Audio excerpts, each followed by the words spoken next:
Ask me!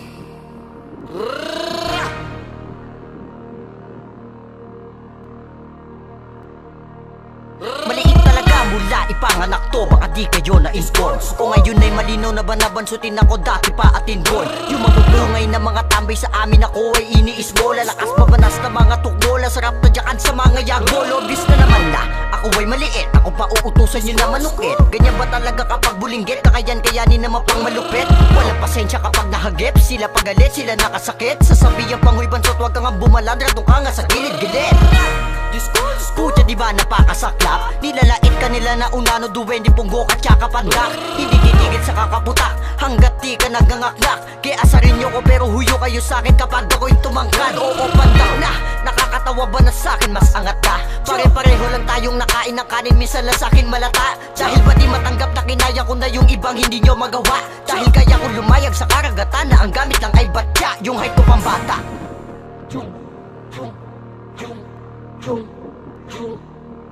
Yung height ko pang bata.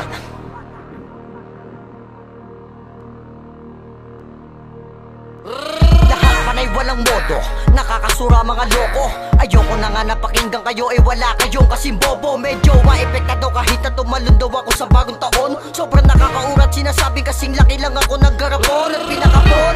Malamang inggit lang sila kasi sa liit ko, kaya ko pumasok sa kahit saan kahit na napakasikip to.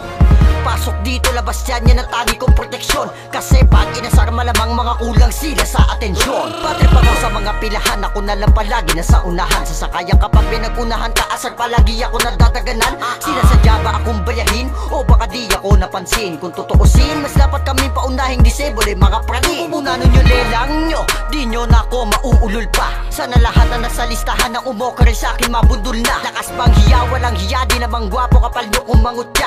Ano ba yan, garapon na naman, tanga yung pangasar, luway laos na. Shoutouts to my boy Nog G. I'm going to kill this shit right on. Yeah. Pen.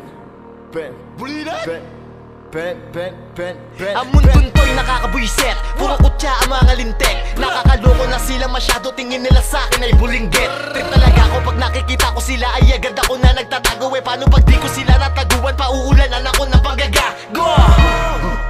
Pagkatapos ay pagtatawanan, ayoko na pwede panlubayan. Yun ako kasi di na to biruan, tama na naman. Ayoko na din ako natutuwa at alam ko na yan. Oo, pandak ako, sige na, pero bakit ba paulit-ulit ka pa dyan? Di ba kilala mo na pangalan ko, pero ba't unano tawag nyo? Kapag ako na ba nastandaan nyo, lahat kayo papabarang ko. Alam nyo na palang pandak ako, hindi ko kayo maabot. Pero pag sinapok ko kayo sa itlog, mamatay kayong mga baon.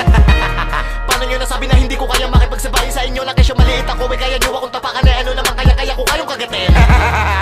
Ako'y lasing, nasa cherry fair. Pen di sarapin, 20 anyos na pandak pa rin. Hindi ko malaman kung bakit kahit anong pilit kong pilit ay pilit pa rin lumalapit sa akin ng pangit. Bilang panlalait, unano ng pangit, labas ang gilagit mong atin daw, atin mong daw, manig daw. Kaya nagpapanik sila sa mukha ko, lahat